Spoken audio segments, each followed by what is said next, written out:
नमः। सिद्धेश्वर श्रीमन्महागणाधिपतये नमः। श्री पुरुषोत्तम देवाय नमः।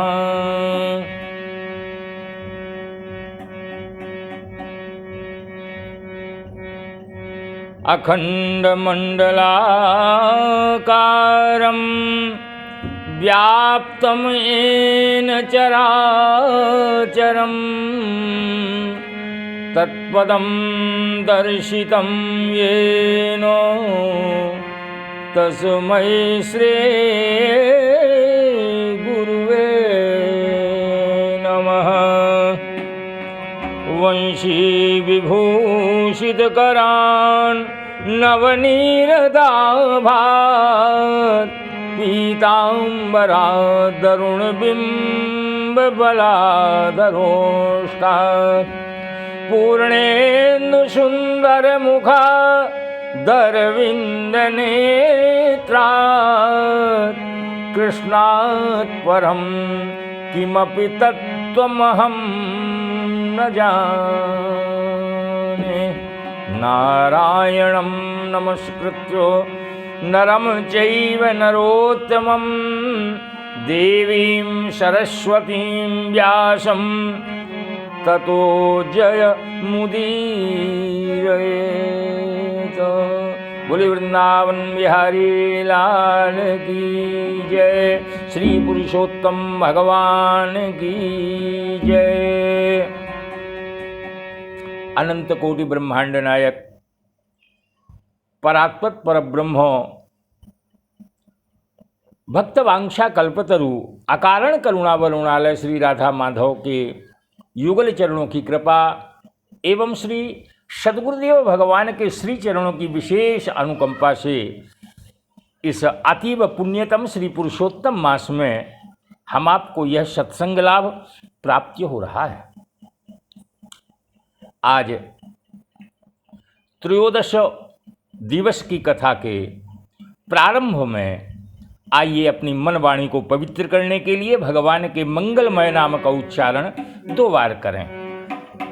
मधुर मधुर नाम सीताराम सीताराम। मधुर मधुर नाम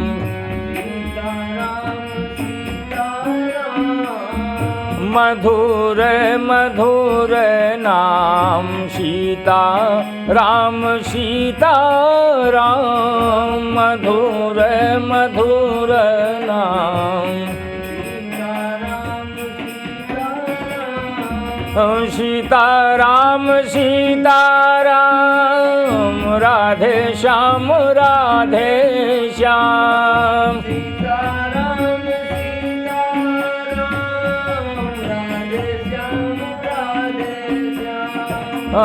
सीता राम सीता राम। राधे श्याम राधे श्याम।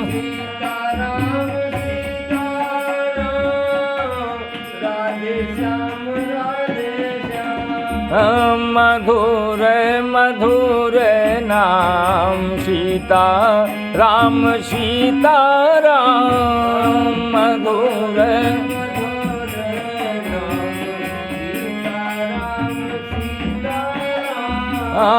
मधुर मधुर नाम राधे श्याम राधे श्याम। मधुर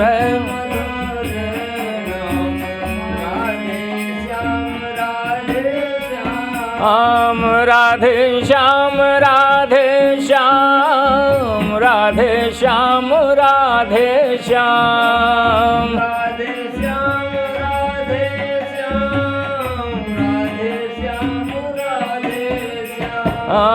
मधुर मधुर नाम राधे श्याम राधे श्याम।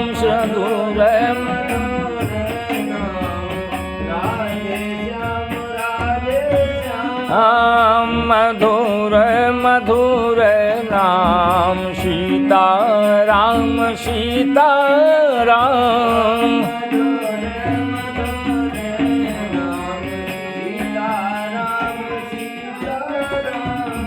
राम नाम मणिदीप धरु जी है देहरी द्वार। तुलसी भीतर बाहिर हो जो चाहसी उजियार। सुतदारारु लक्ष्मी पाप्यों के घर होय। सतसंगति अरु हरि कथा दुर्लभ जग में दोय। बोले वृंदावन बिहारी लाल की जय। पूर्व अध्यायों पर दृष्टिपात भगवत भक्त पहले करें। राजा दृढ़धनुआ का परम पावन चरित्र आप लोगों को सेवा में श्रवण कराया जा रहा था। राजा दृढ़धनुआ के पास पूर्व जन्म का वृत्तांत तो वाल्मीकि ऋषि बता रहे हैं। राजा दृढ़धनुआ ने हाथ जोड़ करके प्रश्न किया, कहा महाराज पुरुषोत्तम मास के व्रत का कैसे नियम करें, पूजन कैसे करें, ये आपने पूर्व अध्यायों में बताया।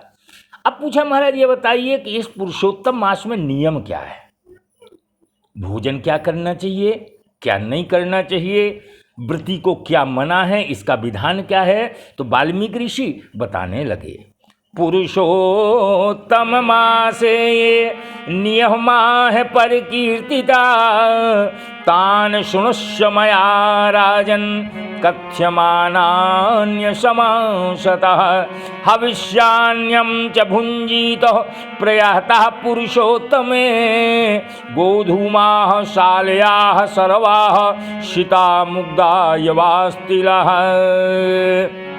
श्री वाल्मीकि ऋषि कृपा करके राजा दृढ़धनुआ को बताने लगे कि पुरुषोत्तम मास में जो नियम है भगवत भक्त उसको संक्षेप में श्रवण करें। इस पुरुषोत्तम मास में हविष्यान्य भोजन करना चाहिए। ये हविष्यान्य क्या होता है उसको समझ लें। हविष्य कहलाता है जो हवन करने योग्य वस्तुएं हैं, जो पदार्थ हैं, जैसे गेहूं है, चावल है, मिश्री है, मूंग है, यव है, तिल है, ये हविष्यान्य भोजन करना चाहिए। हविष्यान्य बिना तेल के पके हुए पदार्थ को हविष्य कहते हैं। जो हविष्य भोजन करते हैं, हविष्यान्य भोजन करते हैं, उनको उपवास के समान पुण्य फल की प्राप्ति हो जाती है। आप भोजन भी कर लेंगे, उपवास का पुण्य भी मिलेगा। अब कौन सा भोजन नहीं करना चाहिए? अगर वो भाव से दूषित है, क्रिया से दूषित है, शब्द से दूषित है, उस अन्न को पुरुषोत्तम मास में त्याग करें। भाव से दूषित क्या हुआ संक्षेप में समझ लेवें। अगर हम यह विचार करें कि हम भगवान के लिए बड़ा सुंदर भोग बना रहे हैं, भगवान इसको पाएंगे, लीजिए आपका भाव बन गया। और अगर आप वही भोजन अपने लिए बना रहे हैं कि हम अपने खाने के लिए भोजन बना रहे हैं, हम ऐसा खाएंगे, ऐसा बनेगा, तो वो भाव से दूषित हो गया। क्रिया से दूषित शुद्ध क्रिया से बनाना चाहिए, शब्द से दूषित नहीं होना चाहिए। ऐसे अन्न का त्याग करें। दूसरे का अन्न, बैर करना दूसरे से, ये सब सदैव वर्जित है, लेकिन पुरुषोत्तम मास में और छोड़ देवे। अगर आप कहीं बाहर जाना चाहते हैं तो केवल तीर्थम विना प्रयाणम च परदेशम परित्यजेत। केवल तीर्थ जा सकते हैं आप, देशांतर को पुरुषोत्तम मास का व्रती ना जावे। देवता हैं, वेद है, ब्राह्मण हैं, गुरु है, गऊ है और स्त्री है, महात्माओं की निंदा कभी ना कर, लेकिन पुरुषोत्तम मास में निंदा छोड़ देवे। सूतक का अन्न मांस के समान है।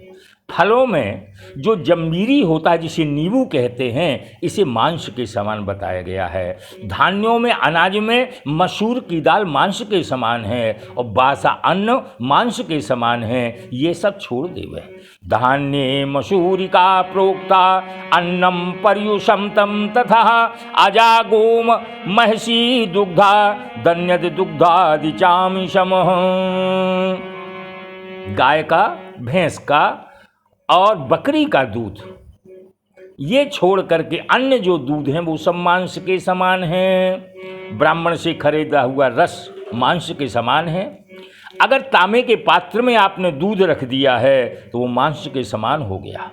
चमड़े में जल नहीं रखा जाता है। 2 बार पकाया गया भोजन ये विद्वानों ने मांस के समान कहा है। इसलिए इन चीज़ों का परित्याग करना चाहिए। पुरुषोत्तम मास में ब्रह्मचर्य व्रत का परिपालन करें। कहा कि ब्राह्मणों से जो द्वेष करने वाले हैं, जो वेद से गिरे हुए हैं, अर्थात जो धर्म को मानने वाले नहीं हैं, कहा उनसे बातचीत भी नहीं करना चाहिए। पुरुषोत्तम मास में काक पक्षी से देखा गया। काक माने कौआ होता है।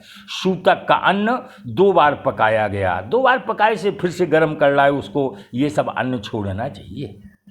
हमेशा त्याग करें। विष्णु भगवान के प्रीत्यर्थ अपने शक्ति के अनुसार कृच्छ आदि व्रतों को करना चाहिए।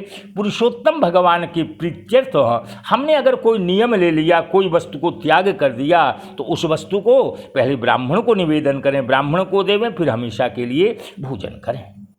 यदि शक्ति है तो उपवास करके 1 महीने का समय व्यतीत करें, अथवा घृत पान करें, घी का पान करें, अथवा दुग्ध पान करें, दूध का पान करें, अथवा जो मिल जावे उससे भोजन करें, अथवा यथाशक्ति फलाहार। जैसे में आपका शरीर चल सके उतना ही नियम लेना चाहिए। उपवासस्य नक्तस्य चैकभूतस्य भूपते। पवित्र समय में प्रातः काल उठ करके भगवान का हृदय में स्मरण करके निश्चय करके व्रत करें। पुरुषोत्तम मास में भक्ति के साथ श्रीमद् भागवत की कथा श्रवण करना चाहिए। तो श्रीमद् भागवत की कथा जो पुरुषोत्तम मास में सेवन करते हैं, श्रीमद् भागवतम भक्त्या श्रोतव्यम पुरुषोत्तमे तद पुण्यम वचसा वक्तुम विधातापि न शक्नुयात्। पुरुषोत्तम मास में जो श्रीमद् भागवत की कथा श्रवण करते हैं तो तत्पुण्यम वचसा वक्तुम, उसके पुण्य का वर्णन ब्रह्मा भी 4 मुख से नहीं कर सकते। इसलिए श्रीमद् भागवत की कथा पुरुषोत्तम मास में श्रवण करें। पुरुषोत्तम मास में शालिग्रामार्चनम कार्यम मासे श्री पुरुषोत्तमे तुलसी दल लक्षिणो तस्य पुण्यमनंतकम यथोक्त व्रतिनम दृष्ट्वा मासे श्री पुरुषोत्तमे यमदूताः पलायन्ते सिंहम दृष्ट्वा यथा गजः। दूसरा नियम, 1,00,000 तुलसी दल से शालिग्राम भगवान का जो पुरुषोत्तम मास में पूजन करते हैं उसका अनंत पुण्य होता है। अनंत का तात्पर्य कोई उसका अंत नहीं। श्री पुरुषोत्तम मास में कथनानुसार व्रत में स्थित व्रती को देख करके यमराज के दूत सिंह को देख करके हाथी भाग जाते हैं, उसी प्रकार जो पुरुषोत्तम का व्रती है यमदूतों की शक्ति नहीं है कि वो आपके पास आ पावे। तो राजन, पुरुषोत्तम मास में 100 यज्ञों से भी श्रेष्ठ है श्री पुरुषोत्तम यज्ञ, क्योंकि यज्ञ करने से स्वर्ग की प्राप्ति होती है। और भैया जो स्वर्ग जाता है उसको मृत्युलोक में फिर आना पड़ता है। क्षीणे पुण्य मृत्युलोके विशन्ति। जब तक पुण्य रहेगा तब तक तो स्वर्ग लोकों के सुख मिलेंगे, और जब पुण्य हमारे पूर्ण हो जाएंगे फिर से हमें मृत्युलोक आना पड़ेगा, क्योंकि मृत्युलोक में भी हम पुण्य अर्जित करेंगे।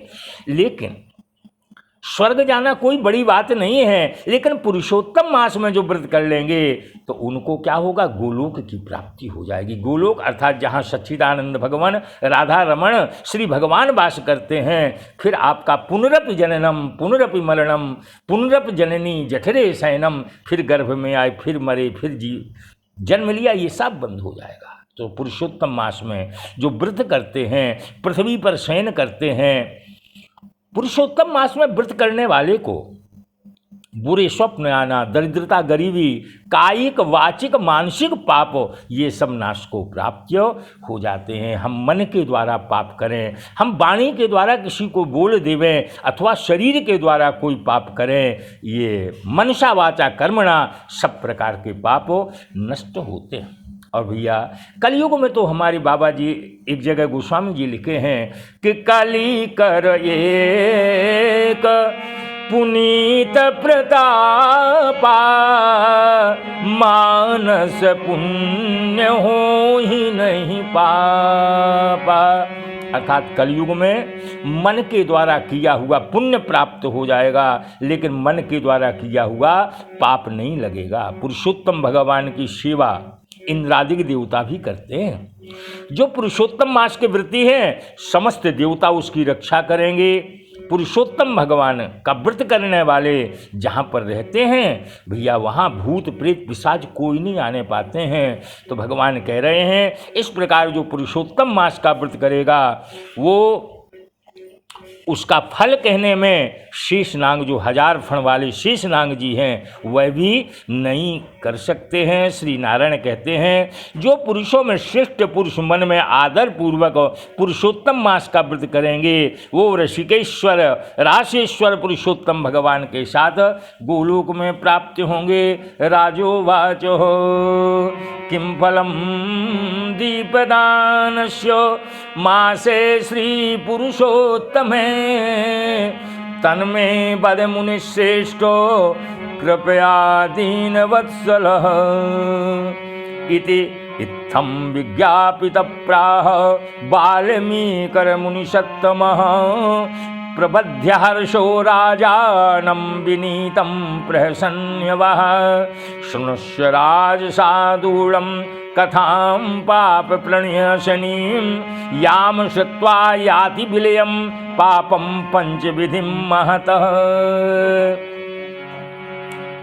अब राजा तृणधन्वा ने प्रश्न किया, कहा महाराज पुरुषोत्तम मास में क्या भोजन करें? अभी आपने बताया।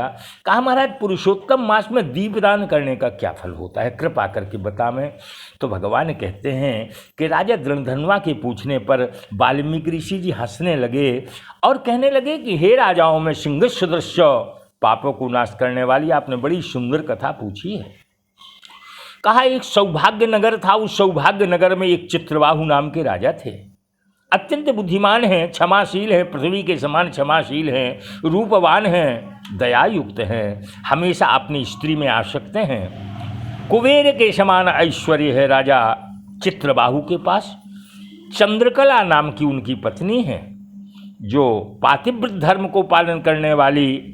उसके साथ युवा चित्रबाहु राजा पृथ्वी का भोग करता है।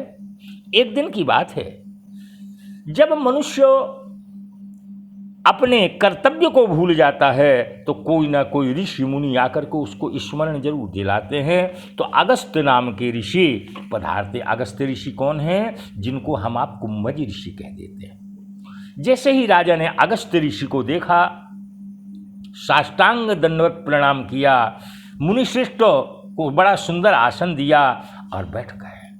विनयावनतो भूत्वा जगाद मुनि सत्यम अद्य मे सफलम जन्म अद्य मे सफलम दिनम अद्य मे सफलम राज्यो मध्य मे सफलम ग्रहमो।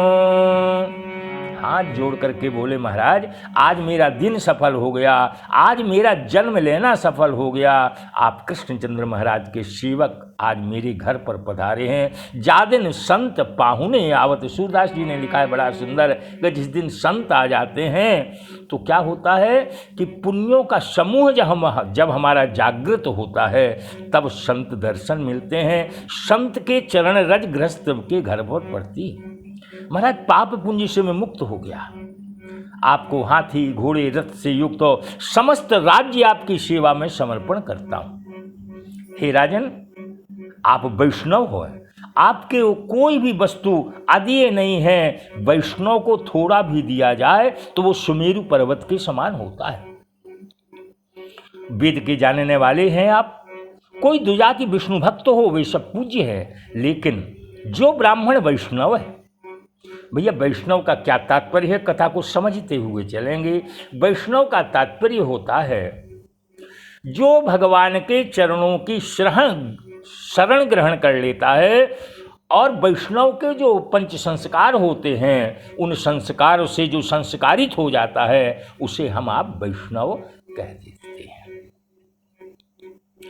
भगवान की शरण सुखी मीन जे नीर अगाधा, जिमि हरि शरण नये कहूँ बाधा। जिस प्रकार मछली को वहाँ सुख होता है जहाँ अगाध जल होता है, उसी प्रकार जिम हरि शरण नये कहूँ बाधा, जो भगवान की शरण में पहुँच जाते हैं उनको कभी बाधा उत्पन्न नहीं होती है। तो अगस्त्य ऋषि कहते हैं, चित्रबाहु, आपके राज्य में वास करने जो राजा वैष्णव नहीं है उसके राज्य में रहना नहीं चाहिए। जिस प्रकार नेत्रहीन शरीर, पतिहीन स्त्री, बिना पढ़ा लिखा ब्राह्मण निंदनीय है, जैसे दांत के बिना हाथी, पंख के बिना पक्षी, 10वीं विद्या एकादशी कही गई है, उसी प्रकार वैष्णव रहित जहाँ देश होता है वहाँ नहीं रहना चाहिए। इस प्रकार वैष्णव के महत्व को बताते हुए अगस्त्य मुनि ने, राजन, जो मैंने तुमको देखा इसलिए मेरी दृष्टि सफल हुई, भगवत भक्त आपके साथ बात करने से आज मेरी वाणी सफल हुई। हे राजन, मेरी आज्ञा से ये राज्य तुमको करना चाहिए, इस राज्य में तुमको प्रतिष्ठित किया। भगवान कहते हैं, इत्युक्ता गन्तु कामम तमगस्तं मुनिपुंगमं, ननाम परया भक्ता महर्षिषा पतिव्रतः, अवैध्यं सदा तेस्तु भक्त्या भज पतिं शुभे, दृढ़ा तेस्तु सदा भक्ति श्री गोपी जनवल्लभे। अगस्त्य मुनि कहते हैं, जाकर के पत्नी ने प्रणाम किया, पतिव्रता स्त्री ने, तो कहा सौभाग्यवती रहो, पति की सेवा करो, गोपी जन के वल्लभ भगवान कृष्णचंद्र में तुम्हारी दृढ़ भक्ति हो गए, ऐसा आशीर्वाद देते हैं। चित्रबाहु राजा ने फिर कहा, राजन, कृपा करके मेरे शंका का निवारण करें, ये मुझे लक्ष्मी कौन से पुण्य से प्राप्त हुई है, ये पतिव्रता स्त्री कौन से पुण्य से प्राप्त हुई है, कृपा करके वर्णन करें। भगवान कहते हैं कि चित्रबाहु के पूछने पर अगस्त्य ऋषि ने कहा कि राजन, मैंने तुम्हारे पूर्व जन्म के चरित्र को देख लिया। आप पूर्व जन्म में क्या थे? चमत्कार पुरे रम्ये मणिग्रीवाभिधान भृत, तमूभि शूद्र जातीयो जीवे हिंसा परायण। राजन, आप पूर्व जन्म में चमत्कारपुर में शूद्र जाति में जीव हिंसा करने वाले मणिग्रीव नाम के, तुम्हारा मणिग्रीव नाम था, नास्तिक थे, दुष्ट चरित्र वाले थे, शिष्टाचार से तुम रहित थे। पूर्व जन्म में जो आज पत्नी है वो पूर्व जन्म में भी पत्नी थी, आपकी सेवा करती थी, पतिव्रता महाभागा। कहा कि तुमने अनेक प्रकार के निंदनीय कार्यों में अपना धन नष्ट कर दिया, जो अवशेष धन था उसको जाति वालों ने ले लिया। उस समय आपको धन की इच्छा हुई, वो आप निर्जन जंगल को चले गए। वहाँ क्या करते हैं? पशुओं को मार करके उनके मांस का भक्षण करते हैं। धनुष को उठा करके मणिग्रीव मृग के मांस खाने की इच्छा से और जंगल में एक दिन पहुँचे। वहाँ देखा एक ब्राह्मण उग्रदेवेति ख्यातो दिग्मूढ़ो विहलो भवत, तृषा संप्रीड़ितोत्यर्थम मध्य नंदिन गतिद्रवहु। एक उग्रदेव नाम के ब्राह्मण देवता थे। उस जंगल में अकेले मध्याह्न दोपहर का समय था, प्यास के मारे मरणासन्न हो गए थे। इस मणिग्रीव ने जैसे ही देखा तो उस ब्राह्मण देवता को उठाया, अपने आश्रम पे लाए, उग्र देवता की सेवा की, जल पिलाया। चैतन्यता को जब प्राप्त हुए, उग्रदेव ब्राह्मण ने देखा यहाँ पर मुझे कौन लाया। भगवान कहते, मणिग्रीव ने उस ब्राह्मण से कहा कि ये सुंदर तालाब है, कमलनी के पुष्प से सुगंधित जल है, आप जलपान करें। उस समय उग्रदेव ब्राह्मण भ्रम रहित सावधान होकर के और तृषा से व्याकुल, प्यास से व्याकुल थे, जल पिया। तालाब के किनारे पर एक बट का वृक्ष था, वहाँ पर ब्राह्मण बैठ जाते हैं। सती सहित मणिग्रीव ने मुनिश्रेष्ठ उग्रदेव को नमस्कार किया, अतिथि सत्कार किया है, विनय पूर्वक कहा कि अपने आश्रम पर जो लेकर के आए थे। पत्नी से मणिग्रीव ने कहा कि जो कंद मूल फल रखे हो आश्रम में वो लेकर के आओ। सुभान ने कंद आदि जो कुछ है वो ला करके महाराज की सेवा में अर्पण करो। मणिग्रीव और मुनिशिष्ट से कहने लगे, ब्राह्मण इन फलों को ग्रहण करो। उग्रदेव ब्राह्मण बोले, पहले आप अपना परिचय बताएं, तब इनको हम ग्रहण करेंगे, क्योंकि विद्वान ब्राह्मण को चाहिए कि अपरिचित व्यक्ति का भोजन न करें। बता दिया उसने कि महाराज मैं शूद्र जाति का हूँ, मेरा नाम मणिग्रीव है। उग्रदेव ने बड़े प्रेम से उन फलों को पाया। ब्राह्मण का मुख देख करके मणिग्रीव उग्रदेव ब्राह्मण के पैर चरणार बिंदों को अपनी गोदी में रख लेता है, धीरे धीरे दबाता है और कहते हैं महाराज आप कहाँ जाएंगे?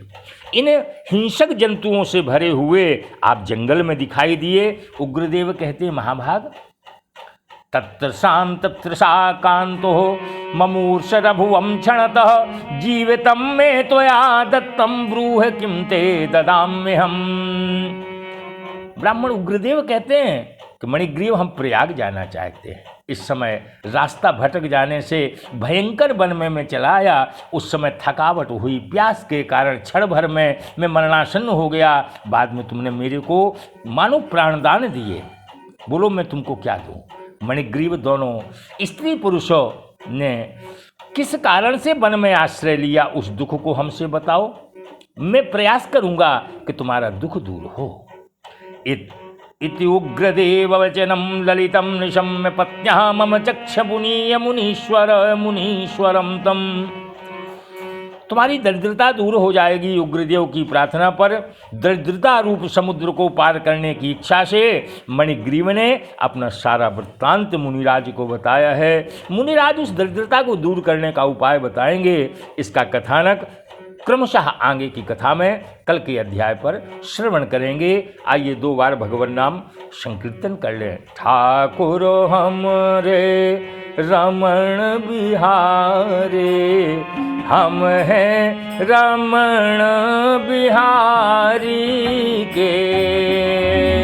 ठाकुर हमरे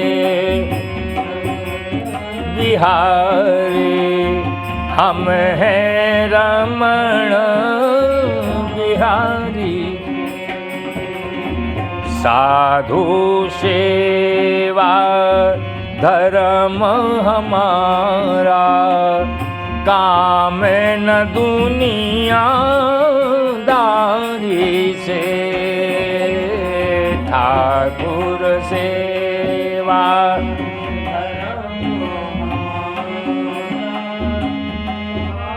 न दुनिया दारी से। ठाकुर हमरे रमण बिहारी, हम हैं रमण बिहारी के। ठाकुर हमरे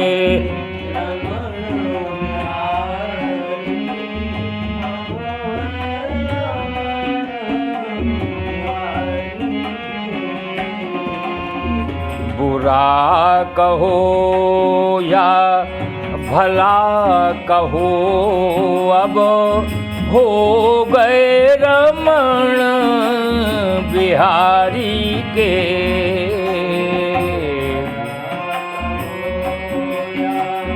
बुरा कहो अब हो गए रमण बिहारी के।